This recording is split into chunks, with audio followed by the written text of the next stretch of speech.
So here's our cut up hog panels. I just went and grabbed 6 of them out of the pile. They are about 40 inches, 32 inches tall. So we're gonna take 6 of these and make a dog kennel or a cage out of it for very little money. Just need some wire and some hog panels. These are scrap pieces that were given to me from someone else's project, but you can easily buy brand new ones. Because they're longer than they are tall, we'll have to cut 2 of them down a little bit to make them fit perfectly. So what I've been doing is just take a piece of wire here, I believe it's 14 gauge galvanized wire, fencing wire, and then I'm just about cutting 8 to about 12 inches of wire, and then you can see here I've been just wrapping it around like so. You can make it as strong or as weak as you need to for the type of dog or animal you're putting in here. Now for cutting these, we're just going to use a good old-fashioned grinder. You can use a bolt cutter, but this seems to work the best, and you can make it a little cleaner.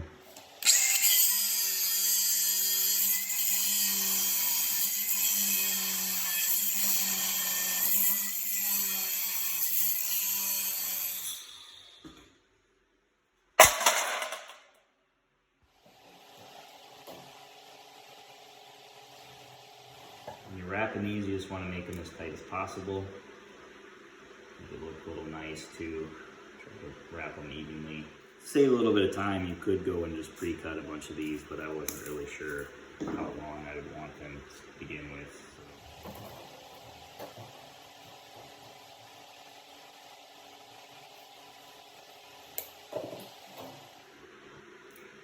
What I think I might do is just skip every other one of these.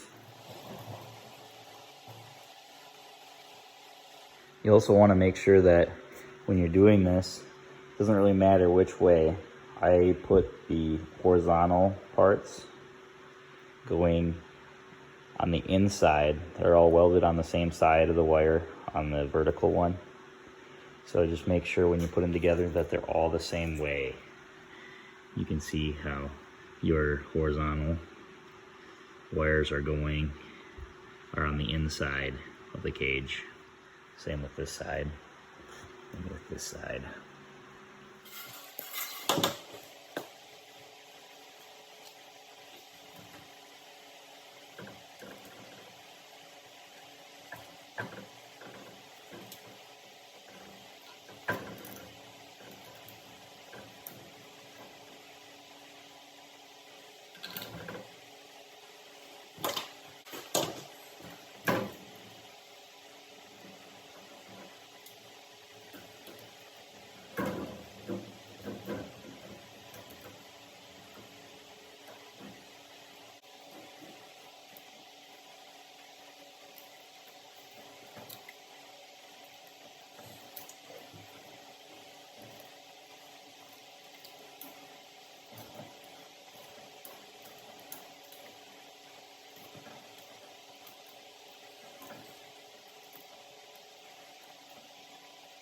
So I just flipped it over to make putting the bottom on a little bit easier. So you can tell it's the bottom because on hog panels or combination panels, these are closer together than at the top. And that makes it so that the little piglets can't get out. And you want to make sure that's on the bottom in case you do end up putting smaller animals in your cage. Looks nicer too. They also sell cattle panels which are taller, and then combination panels which have there's a little bit smaller at the bottom, just like this, so they can hold cattle or hogs. But they also make a utility panel, which these are all a lot closer together, and I believe it's about half. So got it all wired up. You can see I kind of crossed this one over the horizontals as well. So now what? How do you get the animal in there?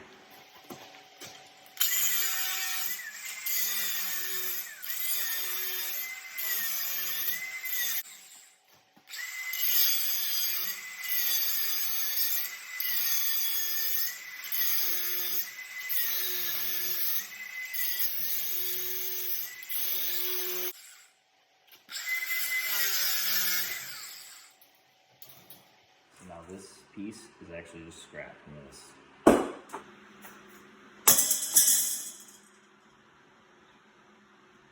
So now we have our opening. So now we just want to do the opposite when you're cutting the door out. We're going to want to leave the structure on the outsides. So we'll cut it right here. And we'll cut this little part so it fits in.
Look, a magic door.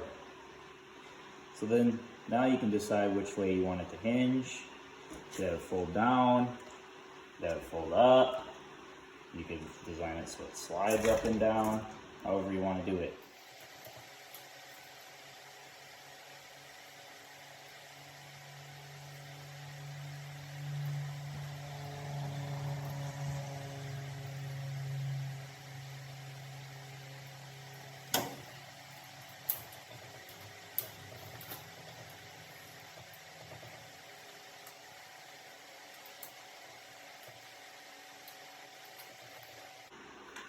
So we can grab the clamp to make this process a little easier.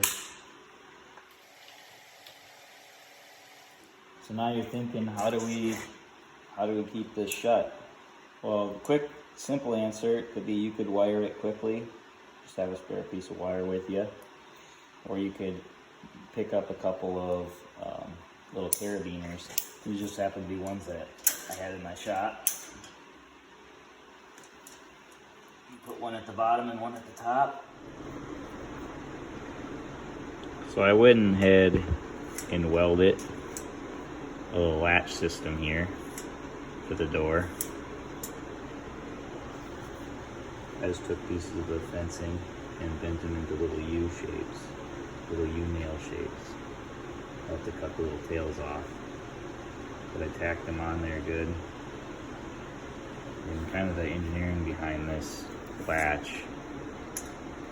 You can see I have one here down here that I didn't cut yet. So I just left it long on purpose. So now with my 3 U nails there welded, there's no way I can open this door, right? Because my latch mechanism is too long. I did that on purpose. So now that's all the way shut and locked. Now this is all the way open.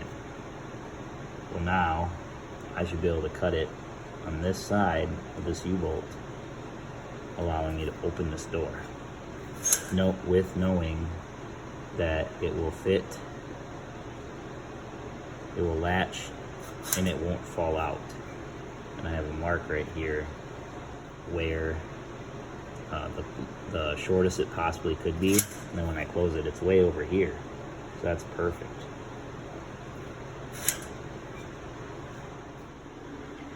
So I went ahead and used the same concept as the latch.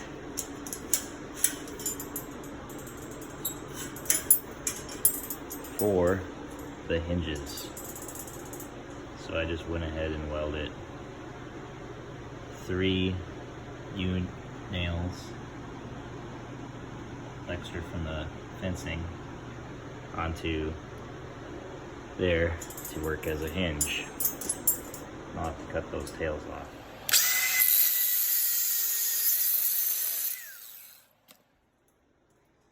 To make the U-bolts, take a scrap,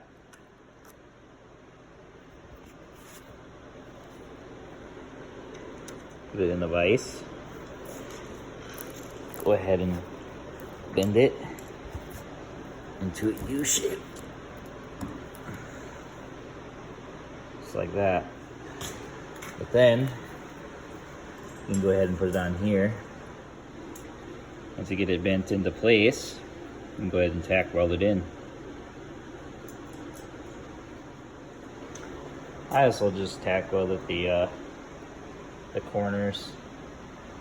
I thought it'd make it a little bit stronger. If you wanted to weld the whole thing and not wire it, that would work too. This is galvanized stuff, so you don't want to breathe it in. One thing I did learn is I cut this one, the tail, kind of short on the top one. So when I open it, it becomes kind of a floppy mess. On this bottom one, I left it long, so it rubs against this piece of the fencing. So when I go ahead and open it, it's not so floppy. It's got something to rest against.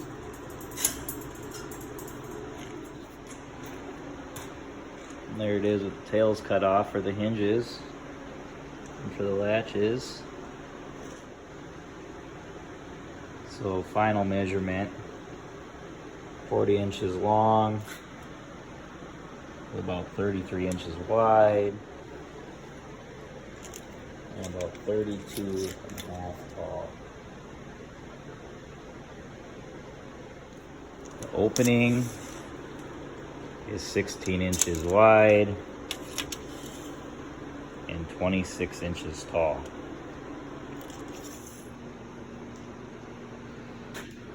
So put a piece of plywood, just a thin 1/4 inch piece of plywood in there. And if I was smart, I would have put that in first before I welded it and wired it all together. So just a pro tip for you guys, put a piece of plywood in there. But to get it in there, I just cut little slots in the back here so that it can slide in and out.